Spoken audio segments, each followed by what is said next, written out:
दोस्तों नमस्कार, स्वागत है आप सभी का आपके अपने channel target with MG Sharma में। दोस्तों आज से target with MG Sharma channel द्वारा एक सीरीज प्रारंभ की जा रही है, जिसमें अलग अलग टॉपिक पर डिस्कस किया जाएगा, जिसमें सर्वप्रथम भारत की नदियों का टॉपिक लिया गया है। इस सीरीज में खास तौर पर यूपी ट्रिपल एससी द्वारा आयोजित अन्य परीक्षाओं के साथ साथ और विशेष तौर पर यूपी ट्रिपल एससी पेट 2023 को ध्यान में रखकर बनाया गया है, जो आज से प्रारंभ हो रहा है। दोस्तों मैं उम्मीद करता हूं कि आप सभी का स्नेह और प्यार मिलेगा। इसी क्रम में एक मोटिवेशन के साथ सेशन को प्रारंभ कर रहा हूं।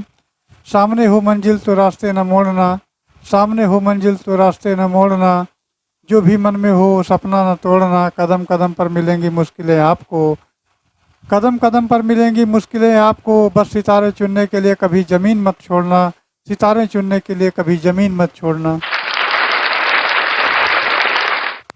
दोस्तों इसी मोटिवेशन के साथ सेशन के अंतर्गत भारत की नदियों का थ्योरी और प्रश्नोत्तर की श्रृंखला प्रारंभ की जा रही है। जिन भाइयों एवं बहनों ने चैनल को अभी तक सब्सक्राइब नहीं किया है वो चैनल को सब्सक्राइब कर लें और साथ ही साथ बेल आइकन को प्रेस कर लें, जिससे आने वाले समय में समस्त वीडियो आपको मिलते रहें। तो चलिए आज के सेशन की शुरुआत करते हैं, जिसमें थ्योरी का पोर्शन पहले करेंगे, उसके बाद 50 प्रश्नों की एक MCQ श्रृंखला होगी जो बाद में करेंगे। तो सबसे पहले थ्योरी पोर्शन को देखते हैं, जिसके अंतर्गत भारत की नदियां दी गई हैं। चलिए आगे बढ़ते हैं। तो भारत की नदियों को दो भागों में बांटा गया है, जो कि उत्पत्ति के आधार पर बांटा गया है, जिसमें आता है हिमालयी नदियाँ, सदाबहार नदियाँ, बारहमासी नदियाँ, ये सभी नामों से जानी जाती हैं। चलिए आगे देखते हैं। तो जो बारहमासी नदियाँ हैं या सदाबहार नदियाँ हैं या हिमालयी नदियाँ हैं, जो हिमालय से निकलती हैं, जिसमें पहली नदी है ब्रह्मपुत्र नदी, जिसमें दोस्तों पहली है ब्रह्मपुत्र नदी, दूसरी गंगा नदी, यमुना नदी, सिंधु नदी, सतलज नदी, झेलम नदी, चेनाब नदी, रावी नदी, रामगंगा नदी और महानंदा नदी, ये सभी नदियां हैं। इसके बाद आता है गंडक नदी, घाघरा नदी, कोसी नदी और ब्यास नदी, ये सारी नदियां हिमालय से निकलती हैं। और गोमती नदी ये अपवाद में है, जो कि ये हिमालय से नहीं निकलती है, और गोमती नदी जो निकलती है वो उत्तर प्रदेश के स्थित फुलर झील से निकलती है। चलिए अब दक्षिण भारत की नदियों के बारे में जानकारी प्राप्त करते हैं। तो दक्षिण भारत की नदियों के अंतर्गत प्रायद्वीपीय नदियाँ, इनको प्रायद्वीपीय नदियों के नाम से जाना जाता है। इनको बरसाती नदियाँ भी कहा जाता है, कि जब पानी बरसेगा तभी इसमें जल रहेगा। इनको मानसूनी नदियों के नाम से भी जाना जाता है। तो दक्षिण भारत की जो नदियाँ हैं, इनको प्रायद्वीपीय नदियाँ, बरसाती नदियाँ या मानसूनी नदियों के नाम से जाना जाता है, जिनके अंतर्गत हुगली नदी है, दामोदर नदी, स्वर्णरेखा नदी, बैतरणी नदी, ब्राह्मणी नदी, महानदी, गोदावरी, कृष्णा, कावेरी, पेन्नार नदी, कावेरी नदी, वैगई, ताम्रपाणी, नर्मदा और ताप्ती, ये सभी नदियाँ आती हैं। दोस्तों इसमें भी जो कावेरी नदी है वो अपवाद की श्रेणी में आती है, जिसको ये डायग्राम से बना दिया गया है। दक्षिण भारत की जो नदियाँ हैं, ये सारी दक्षिण भारत की नदियाँ हैं उत्पत्ति के आधार पर, और कावेरी नदी को अपवाद श्रेणी में रखा गया है। दक्षिण भारत की एक ऐसी नदी है जिसमें वर्ष भर जल पाया जाता है, तो ये अपवाद की श्रेणी में, अर्थात ये नदी जो पाई जाती है इसमें वर्ष भर जल पाया जाता है। चलिए अब वन लाइनर पॉइंट को देख लेते हैं। इसके अंतर्गत गंगा, सिंधु, सतलज, ब्रह्मपुत्र आदि नदियाँ हिमालयी नदियाँ हैं, और सिंधु नदी तिब्बत के मानसरोवर झील के पास यानी बोखरचू के निकट एक हिमनद से निकलती है। और सिंधु नदी भारतीय क्षेत्र में केंद्र शासित प्रदेश लद्दाख में प्रवेश करती है। और सिंधु की सहायक नदियां हैं झेलम है, चेनाब है, रावी है, ब्यास है, सतलज है, ये सभी सिंधु की सहायक नदियां हैं। सिंधु की सबसे बड़ी सहायक नदी चेनाब नदी है, और भारत और पाकिस्तान के मध्य सिंधु नदी के जल के बंटवारे को लेकर वर्ष 1960 में सिंधु जल समझौता हुआ था। चेनाब नदी को हिमालय यानी हिमाचल प्रदेश में चंद्रभागा के नाम से जाना जाता है। जो चेनाब नदी है उसको हिमाचल प्रदेश में चंद्रभागा के नाम से जाना जाता है। सतलज नदी का उद्गम तिब्बत में कैलाश के दक्षिण में मानसरोवर झील के निकट राक्षस ताल से होता है, और भाखड़ा नांगल बांध सतलज नदी पर बनाया गया है। इसी क्रम में दोस्तों आगे बढ़ते हैं। तो गंगा का उद्गम स्रोत जो है उत्तराखंड के उत्तरकाशी जनपद में एक गोमुख के निकट गंगोत्री हिमानी से होता है, और उद्गम स्थल पर गंगा को भागीरथी कहा जाता है। रुद्रप्रयाग में दोस्तों मंदाकिनी और अलकनंदा नदियाँ आपस में मिलती हैं, और देव प्रयाग के बाद गंगा नदी का नाम गंगा पड़ता है। गंगा हरिद्वार के निकट मैदानी भाग में प्रवेश करती हैं। उसके बाद गंगा नदी बांग्लादेश में पद्मा नाम से जानी जाती हैं। गंगा नदी है जो बंगाल की खाड़ी के तट पर डेल्टा भी बनाती है, तो उस डेल्टा का नाम है सुंदरबन डेल्टा। अर्थात बंगाल की खाड़ी के पास एक डेल्टा बनाती है गंगा नदी, उस डेल्टा का नाम है सुंदरबन डेल्टा। और भारत में यारलुंग यानी जागबो नदी को ब्रह्मपुत्र नदी के नाम से जाना जाता है, और यह नदी पश्चिमी तिब्बत के आंगसी ग्लेशियर से निकलती है। ब्रह्मपुत्र नदी को तिब्बत में सांगपो और बांग्लादेश में यमुना कहा जाता है। और नामचा बरवा के नज़दीक दक्षिण की ओर मुड़कर ब्रह्मपुत्र नदी दिहांग नाम से अरुणाचल प्रदेश में प्रवेश करती है। सबसे बड़ा नदी द्वीप मांजुलो द्वीप असम में ब्रह्मपुत्र नदी पर अवस्थित है। और नेक्स्ट है दोस्तों हमारा कोसी नदी को बिहार का शोक कहा जाता है, क्योंकि अपना रास्ता बार बार बदलती रहती है। और घग्गर नदी का उद्गम हिमाचल प्रदेश के शिवालिक श्रेणी से होता है, और ये पंजाब, हरियाणा, राजस्थान में प्रवाहित होती है। अंतःस्थलीय अफवाह का उदाहरण प्रस्तुत करती हैं। अब दोस्तों आता है प्रायद्वीपीय नदियों के बारे में। तो प्रायद्वीपीय नदियों के अंतर्गत प्रायद्वीपीय नदियों की ढाल जो प्रवणता अत्यंत मंद है, और महानदी गोदावरी, कृष्णा, कावेरी नदियाँ पूर्व की तरफ प्रवाहित होती हैं। नर्मदा और ताप्ती पश्चिम की तरफ प्रवाहित होती हैं, और अपना जल जो है अरब सागर की श्रेणी में छोड़ती हैं। और बाकी नदियां जो हैं बंगाल की खाड़ी में अपना जल छोड़ती हैं। नर्मदा नदी का उद्गम मैकाल पर्वत के अमरकंटक चोटी से होता है, और ये अरब सागर से गिरने वाली प्रायद्वीप भारत की सबसे बड़ी नदी है। मध्य प्रदेश का जबलपुर नगर नर्मदा नदी के किनारे स्थित है, और धुआंधार और भेड़ा घाट जलप्रपात जबलपुर जनपद में नर्मदा नदी पर स्थित है। गोदावरी नदी महाराष्ट्र के नासिक जनपद से निकलती है, और प्रायद्वीपीय भारत की सबसे बड़ी नदी जो है वो गोदावरी है। गोदावरी को वृद्ध गंगा यानी दक्षिण गंगा स्रोत कहा गया है। और लूनी नदी का जो उद्भव अरावली पर्वत से होता है, जो कच्छ में जा कर के और विलुप्त हो जाता है, यानी गुजरात में कच्छ में जाके ये विलुप्त हो जाता है। नेक्स्ट आता है कावेरी नदी जल बंटवारे को लेकर तमिलनाडु, कर्नाटक, केरल और पुदुचेरी के मध्य विवाद होता रहता है। नेक्स्ट पॉइंट है चंबल नदी मध्य प्रदेश के महू के निकट से निकलती है, और चंबल जो है राजस्थान की एक ऐसी नदी है जो वर्ष भर बहती है। चंबल गहरे खड्डों का निर्माण करती है, और क्षिप्रा नदी के किनारे उज्जैन का विख्यात महाकालेश्वर मंदिर है, जहां प्रति 12वें वर्ष कुंभ का मेला लगता है। गंगा और यमुना का संगम स्थल प्रयागराज में भी कुंभ के मेले का आयोजन किया जाता है। और कृष्णा नदी महाबलेश्वर यानी पश्चिमी घाट के पास एक झरने से निकलती है। कृष्णा नदी महाराष्ट्र, कर्नाटक, तेलंगाना, आंध्र प्रदेश से होते हुए बंगाल की खाड़ी में गिरती है। और कोयना घाट प्रभा, माल प्रभा, भीमा, तुंगभद्रा आदि कृष्णा की सहायक नदियां हैं। कावेरी नदी को दक्षिण भारत की गंगा के रूप में जाना जाता है। और शिव समुद्रम जलप्रपात तथा श्रीरंगपट्टनम एवं शिव समुद्रम द्वीपों की उपस्थिति कावेरी नदी के महत्व को बढ़ा देती है। प्रायद्वीपीय नदियों का उत्तर से दक्षिण की ओर क्रम है, और महानदी गोदावरी, कृष्णा, पेन्नार, कावेरी और बैगई नदियां आती हैं। प्रायद्वीपीय नदियों की लंबाई के अनुसार घटता क्रम इस प्रकार है, जो गोदावरी पहले है, कृष्णा है, नर्मदा है, महानदी है, कावेरी है और ताप्ती है। अर्थात दोस्तों ये लंबाई के अनुसार घटते क्रम में हैं। चलिए आगे बढ़ते हैं। तो दोस्तों सबसे पहले लोग प्रचार करते हैं, हम क्यों चूँकि प्रचार में, तो ये है target with MG Sharma online platform. इसमें आपका स्वागत है, और आप चैनल को सब्सक्राइब कर लीजिए। चलिए फिर आगे बढ़ते हैं। नेक्स्ट हमारा आता है, ये दिया गया है मैप के अनुसार हम देख लेते हैं। तो दोस्तों मैप की यदि बात की जाए, डिटेल से देख लिया जाए, तो यहाँ जो है ये मैप पहले छोटा कर लेते हैं। यहाँ पर एक स्थान पड़ता है, ये मानसरोवर यानी कैलाश मानसरोवर, और यहाँ से ऐसे होते हुए ये जो है आकर अरब सागर में जल इसका गिरता है। इस नदी का नाम है सिंधु नदी। इस नदी का नाम है सिंधु नदी। दोस्तों इसकी लंबाई की बात की जाए तो इसकी लंबाई है 3180 किलोमीटर। 3180 किलोमीटर है। चलिए पहले इसको मिटा लेते हैं और इस मानसरोवर से इस नदी को जो है प्रवाहित करा देते हैं। तो ये सिंधु है, सिंधु और इसकी जो लंबाई है वो है 3180 किलोमीटर। ये नदी यहाँ से निकलती है। उसके बाद में नेक्स्ट हमारी है झेलम नदी। झेलम नदी यहाँ आती है। और फिर चेनाब नदी, चेनाब नदी के बाद में रावी नदी, रावी नदी के बाद में ब्यास नदी, और ब्यास नदी के बाद में सतलुज नदी।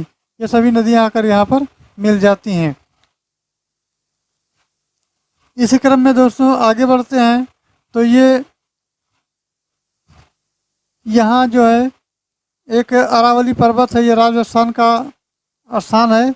ये अरावली पर्वत से एक नदी निकलती है जिसका नाम होता है लूनी नदी, और ये गुजरात के इस कच्छ में जाकर के विलुप्त हो जाती है। तो लूनी नदी जो है कच्छ के गुजरात में जाकर विलुप्त हो जाती है। चलिए फिर आगे बढ़ते हैं। और यहाँ है गंगोत्री यानी हिमनद है। यहाँ से गंगा नदी निकलती है और यहाँ इस प्रकार आती है, और यहीं से भी ये यमुना नदी आती है जो प्रयाग में जाकर के मिल जाती है। इस गंगा नदी की जो लंबाई है वो दोस्तों 2525 मीटर है, अर्थात ये सबसे लंबी नदी है। और यमुना की जो लंबाई है वो 1310 किलोमीटर है। तो ये आकर के यहाँ जो है दो भागों में डिवाइड हो जाती हैं, और ये जाकर एक डेल्टा का निर्माण करती हैं, जिस डेल्टा का नाम है सुंदरबन डेल्टा। चलिए आगे देखते हैं। और यहीं से एक नदी निकलती है मानसरोवर से, ये आते हुए अरुणाचल प्रदेश से आकर के फिर यहाँ गंगा में मिल जाती है, अर्थात यहाँ जो है मिल जाती है। और इस नदी का नाम है सांगपो। इस नदी का नाम होता है सांगपो। और जब ये यहाँ प्रवेश करती है तो इसका नाम हो जाता है ब्रह्मपुत्र। और ये सबसे बड़ी नदी है। सांगपो की लंबाई जो है 2900 किलोमीटर है, और आकर ये यहाँ पर गंगा में मिल जाती है। चलिए अब ये तो रही नदियाँ जो हिमालय नदियाँ थी। अब चलिए देख लेते हैं जो दक्षिण भारत की नदियाँ हैं। दक्षिण भारत की नदियों के अंतर्गत दोस्तों यहाँ एक मध्य प्रदेश के अंतर्गत होता है अमरकंटक पठार। यहाँ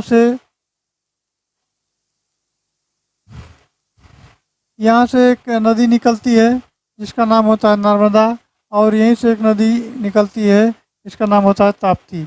इसी अमरकंटक पठार से सोन नदी निकलती है जो जाकर के गंगा में मिल जाती है। और ये एक नदी निकलती है अर्थात महानदी, और महानदी पर एक हीराकुंड बांध बनाया गया है। फिर आता है गोदावरी नदी जिसकी लंबाई है 1465 किलोमीटर। और फिर आता है कृष्णा नदी। कृष्णा नदी की लंबाई है 1400 किलोमीटर। इसके बाद आता है कावेरी नदी। कावेरी नदी इसी में है ताम्रपाणी नदी, बैगई नदी, ये सारी नदियाँ दी गई हैं। तो चलिए दोस्तों अब ये नदियों का सिलसिला ख़त्म हुआ। अब इसमें प्रश्न में पूछा जाता है कि भारत में सबसे ऊंचाई वाला बांध कौन सा है। तो ये जो बनाया गया है ये सतलज नदी पर बनाया गया है। तो चलिए फिर आगे प्रश्नों को देख लेते हैं। तो प्रश्नों को इस प्रकार दिए गए हैं, जो हमारे 50 क्वेश्चन हैं। इसके पहले थ्योरी पोर्शन में सारी चीज़ें देखी गई हैं।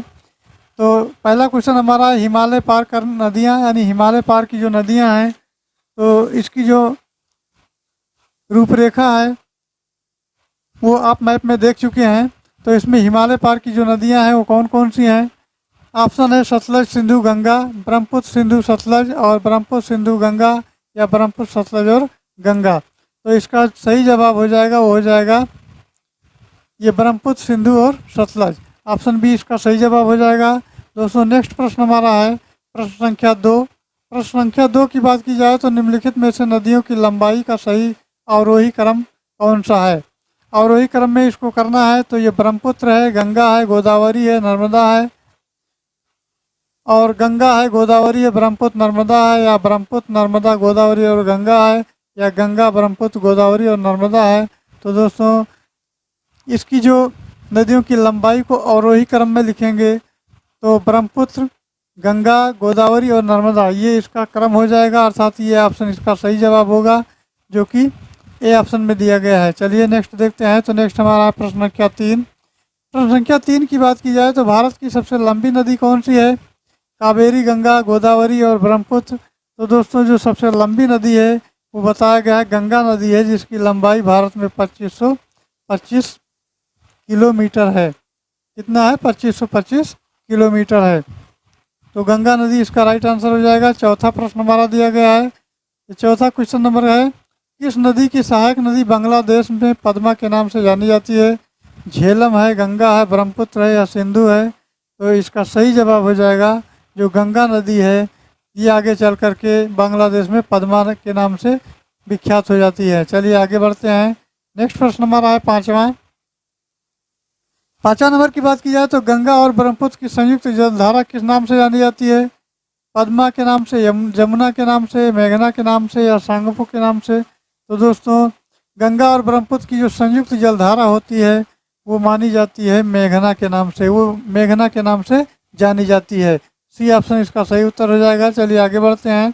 नेक्स्ट प्रश्न हमारा है, भारत की सबसे अधिक नवगम्य दो नदियां हैं, कावेरी और गोदावरी है, गंगा और ब्रह्मपुत्र है, गंगा और सिंधु है या ब्रह्मपुत्र और यमुना है?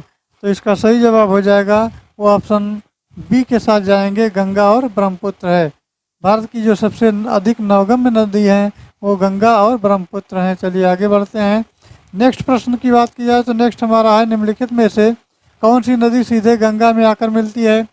चंबल है, सोन है, बेतवा है और केन है? तो इसमें जो सोन नदी है अर्थात बी ऑप्शन, ये सोन नदी जाकर गंगा में मिल जाती है। चलिए आगे बढ़ते हैं। नेक्स्ट हमारा 8वां नंबर, सुंदरबन डेल्टा को कौन सी नदी बनाती है? गंगा है, ब्रह्मपुत्र है, ब्रह्मपुत्र और गंगा या नर्मदा ताप्ती है? तो इसमें गंगा और ब्रह्मपुत्र नदी जो है दोस्तों वो सुंदरबन डेल्टा का निर्माण करती है। गंगा और ब्रह्मपुत्र सी इसका सही जवाब होगा। नेक्स्ट प्रश्न हमारा है प्रश्न संख्या 9 देख लेते हैं। तो यह है, गंगा और ब्रह्मपुत्र नदियों का उद्गम स्थान क्रमशः स्थित है नेपाल तथा तिब्बत में, तिब्बत या सिक्किम में, उत्तर प्रदेश या तिब्बत में या उत्तराखंड में और तिब्बत में?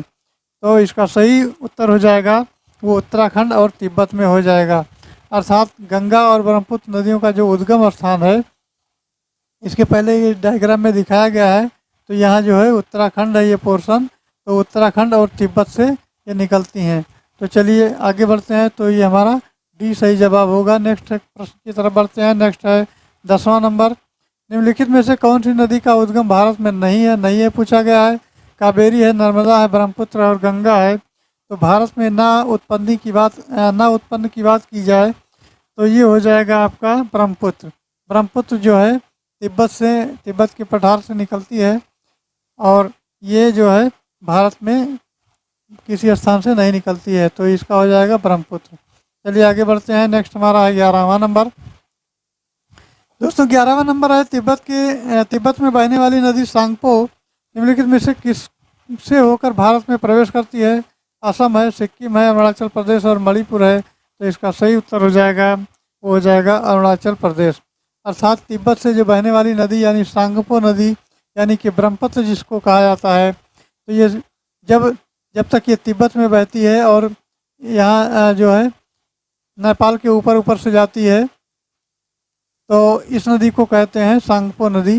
अर्थात ये सांगपो नदी में जानी जाती है और जब ये जाकर अरुणाचल प्रदेश से प्रवेश करती है भारत में, तो इसका नाम हो जाता है ब्रह्मपुत्र।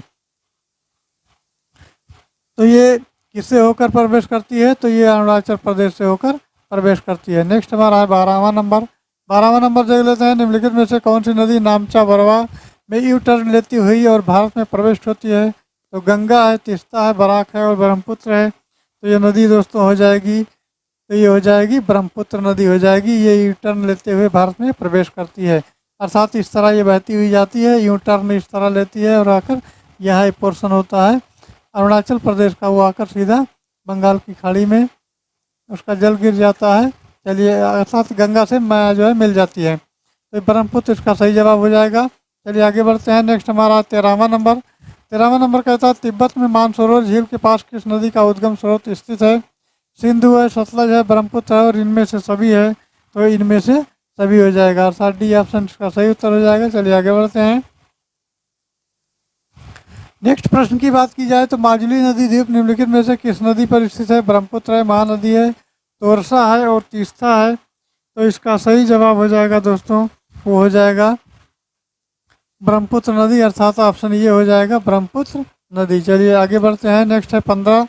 15 देख लेते हैं। तो 15 नंबर क्वेश्चन की यदि बात की जाए तो निम्नलिखित में से कौन सी नदी दक्षिण से उत्तर की ओर प्रवाहित होती है? कौन सी नदी है? गोदावरी है, कावेरी, कृष्णा है या बेतवा है? तो वो नदी दोस्तों हो जाएगी बेतवा नदी। बेतवा नदी है जो दक्षिण से उत्तर की ओर प्रवाहित होती है। नेक्स्ट हमारा है 16 नंबर। 16 नंबर की बात की जाए तो किसे बिहार का दुख यानी सौरव ऑफ बिहार यानी बिहार का शोक कहा जाता है? तो वो होती है कोसी नदी। कोसी नदी, डी ऑप्शन इसका सही जवाब होगा। चलिए, अपना रास्ता बदलती रहती है, इस कारण ये ऑफ बिहार की नदी कहलाती है, यानी बिहार का शोक नदी के नाम से जानी जाती है। नेक्स्ट हमारा 17। निम्नलिखित में से कौन सा एक नदी हिमालय पार नदी है? झेलम है, सतलज है, गंगा है या रावी है? तो इसका सही उत्तर हो जाएगा दोस्तों, हो जाएगा सतलज।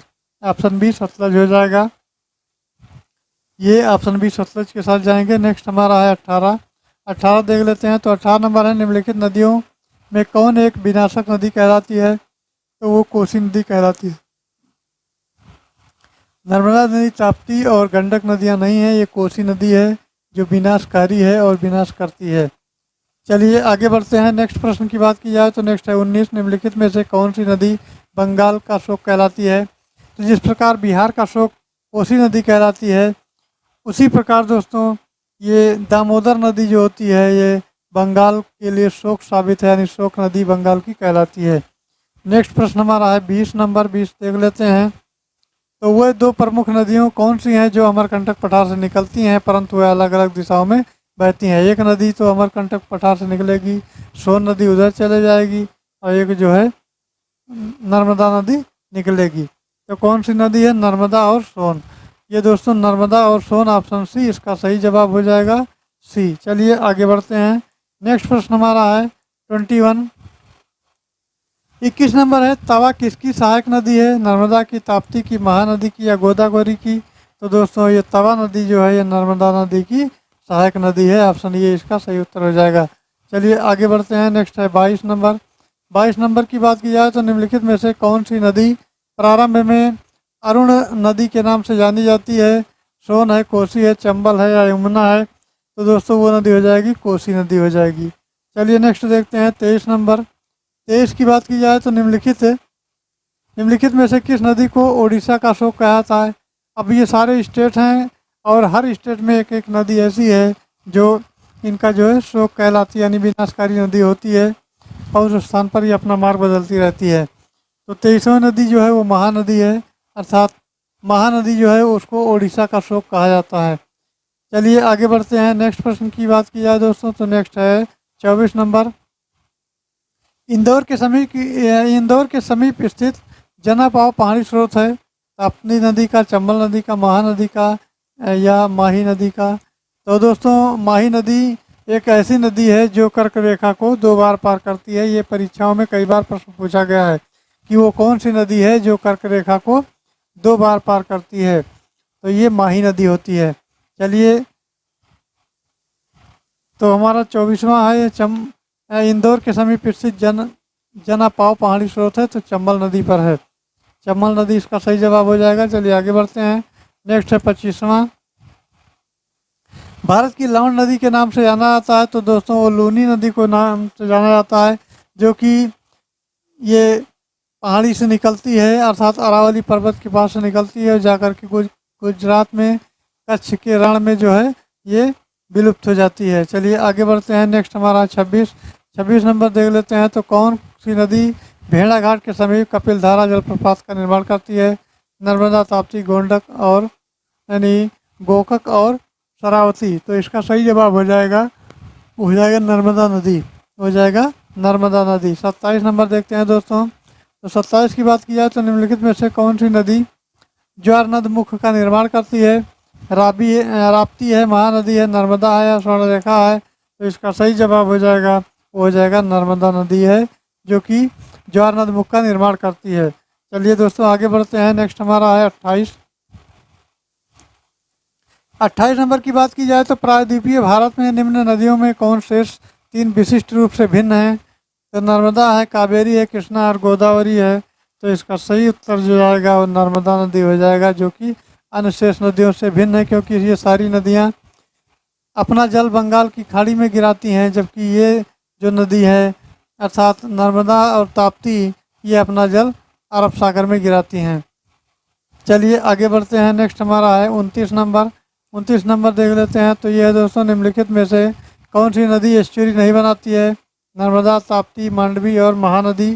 तो ये हो जाएगा आपका महानदी। महानदी जो एस्चुरी नहीं बनाती है। चलिए नेक्स्ट देखते हैं 30 नंबर। भारत की निम्न नदियों में कौन सा डेल्टा नहीं बनाती है? तो गंगा, गोदावरी, महानदी और ताप्ती, ये सारी नदियां हैं। तो कौन नहीं बनाती है? तो वो ताप्ती नदी नहीं बनाती है। चलिए दोस्तों नेक्स्ट आगे बढ़ते हैं। और नेक्स्ट हमारा है 21 नंबर, उसको देखते हैं। क्षिप्रा नदी निम्नलिखित में से किसकी सहायक नदी है? गंगा की है, गोदावरी की है, चंबल की है, महानदी की, नर्मदा की है। तो ये किसकी नदी है दोस्तों? जो क्षिप्रा नदी है, तो ये नदी है चंबल नदी की सहायक नदी है। चलिए आगे बढ़ते हैं। नेक्स्ट है 32 देख लेते हैं। तो यह निम्नलिखित में से कौन सी नदी अमरकंटक पठार से नहीं निकलती है? तो ये नदी कौन सी है दोस्तों? ये नदी हो जाएगी गोदावरी नदी। दोस्तों गोदावरी नदी एक ऐसी नदी है जो अमरकंटक पठार से नहीं निकलती है। बाकी नर्मदा, तवा और सोन ये सारी नदियाँ निकलती हैं, और गोदावरी नदी नहीं निकलती है। चलिए आगे बढ़ते हैं। नेक्स्ट है 33 नंबर है। महानदी, नर्मदा, सोन नदियाँ कहाँ से निकलती हैं? तो दोस्तों ये रायगढ़ गुम्बद से हैं, या पंचमढ़ी पहाड़ी से हैं, या ग्वाल पहाड़ी से हैं, या अमरकंटक पहाड़ी से हैं। तो ये किससे हैं? अमरकंटक पहाड़ी से हैं। डी ऑप्शन इसका सही जवाब हो जाएगा। चलिए नेक्स्ट देखते हैं 34 नंबर। 34 नंबर की बात की जाए तो निम्नलिखित नदी युग्मों में कौन ज्वारनद मुख का निर्माण करती है? नर्मदा और ताप्ती है, गंगा और ब्रह्मपुत्र है, कृष्णा और कावेरी है, कृष्णा और गोदावरी है। तो इसका सही जवाब हो जाएगा दोस्तों, वो हो जाएगा आपका ऑप्शन ये, नर्मदा और ताप्ती। ऑप्शन ये हो जाएगा नर्मदा और ताप्ती, इसका सही जवाब हो जाएगा। नेक्स्ट देखते हैं। तो नेक्स्ट है दोस्तों, उसको आगे देखते हैं। हाँ ये है, निम्नलिखित में कौन सी घाटी अपहरण घाटी से होकर बहती है? चंबल है, नर्मदा है, कावेरी और गोदावरी है। तो इसका सही उत्तर हो जाएगा वो नर्मदा हो जाएगा। वो नदी नर्मदा नदी हो जाएगी। चलिए आगे बढ़ते हैं। नेक्स्ट है 36। निम्नलिखित में से किस नदी के मुहाने पर डेल्टा नहीं बनता है? तो कावेरी है, महानदी है, गोदावरी है और ताप्ती है। तो इसका सही जवाब जाएगा वो हो जाएगा तापी नदी। कौन सी नदी हो जाएगी दोस्तों? तापी नदी हो जाएगा। चलिए 37 देखते हैं। यह है, दक्षिण भारत में पठारी प्रदेश को कौन सी नदी दो भागों में विभाजित करती है? ताप्ती है, नर्मदा है, माही है, साबरमती है। तो इसका सही उत्तर दोस्तों हो जाएगा नर्मदा नदी है, वो दक्षिण भारत के पठारी भागों दो भागों में डिवाइड करती है। चलिए आगे बढ़ते हैं। नेक्स्ट है 38। दक्षिण भारत की नदियों में सबसे लंबी नदी कौन सी है? गोदावरी, कृष्णा, कावेरी या नर्मदा है। तो इसका सही उत्तर हो जाएगा दोस्तों, हो जाएगा गोदावरी। गोदावरी सही उत्तर हो जाएगा इसका। चलिए आगे बढ़ते हैं। 39 नंबर देखते हैं। तो 39 नंबर कहता है, निम्नलिखित में से किस नदी को वृद्धगंगा के नाम से जाना जाता है? गोदावरी है, महानदी, कृष्णा और कावेरी है। तो किसको वृद्धगंगा के नाम से जाना जाता है? तो वो हो जाएगा दोस्तों ऑप्शन ये, गोदावरी को वृद्धगंगा के नाम से भी जाना जाता है। चलिए आगे बढ़ते हैं। नेक्स्ट है, गोदावरी नदी का उद्गम स्थल कहाँ है? मुल्ताई नगर में, त्रंबक गांव में, या जनापाव पहाड़ी में, ब्रह्मगिरी पहाड़ी में। तो इसका सही उत्तर हो जाएगा दोस्तों, हो जाएगा ऑप्शन बी। ऑप्शन बी इसका सही जवाब हो जाएगा।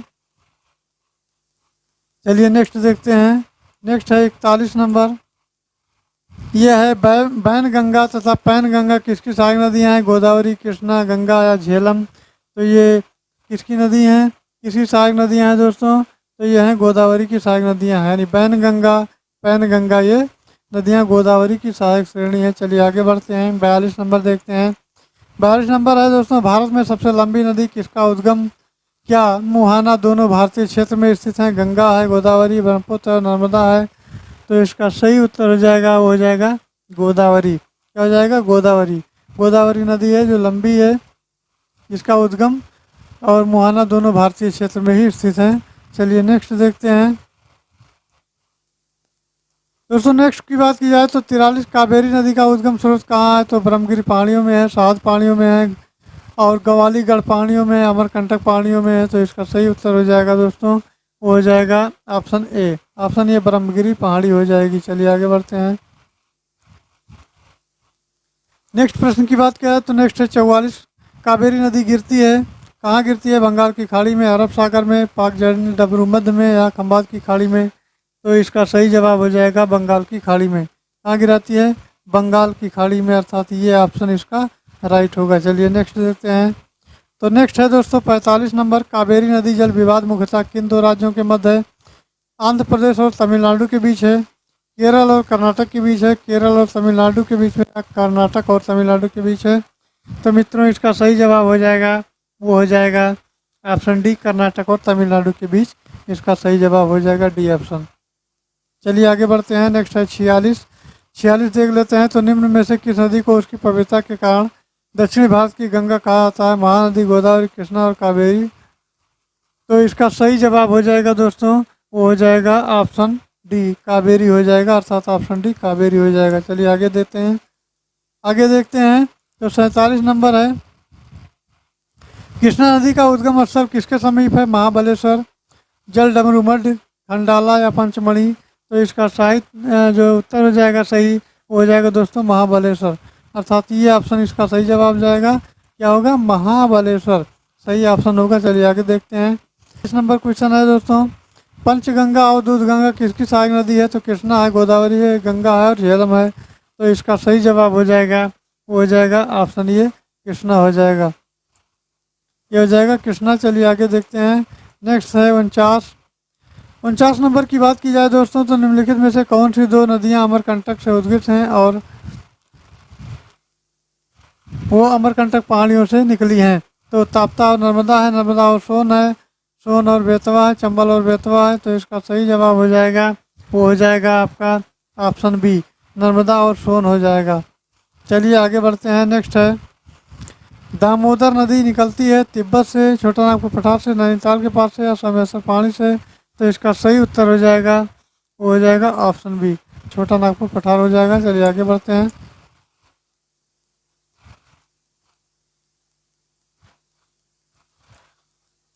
तो ये छोटा नागपुर पठार इसका सही उत्तर हो जाएगा।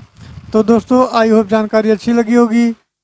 दोस्तों आज का सेशन हमारा यहीं समाप्त होता है। तो आई होप जानकारी अच्छी लगी होगी। जानकारी अच्छी लगी हो तो चैनल को लाइक करें, सब्सक्राइब करें और शेयर करें। Thanks for